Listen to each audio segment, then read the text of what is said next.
On September 21st, Vladimir Putin announced partial civilian mobilization.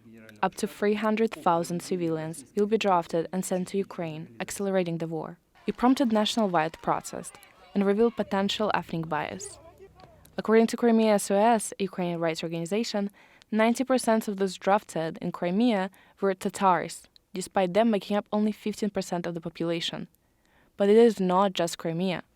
Other Russian Asian minorities complain about unproportionately high mobilization rates in ethnic regions, such as Buryatia, Kalmykia, and Yakutia. On September 23rd, a group of approximately 40 Kalmyks protested by New York City UN headquarters. They hoped to get the attention of world leaders, attending the United Nations General Assembly at that time.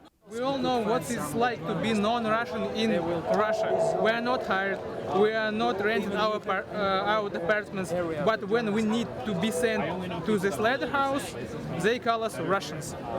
Kalmyks survived the genocide in 1943, and given the scale of mobilization in Kalmykia, this is the second Kalmyk genocide in Russia. У них есть два пути. Либо быть убитыми и убивать, либо бежать. Бежать в дружественные нам страны, искать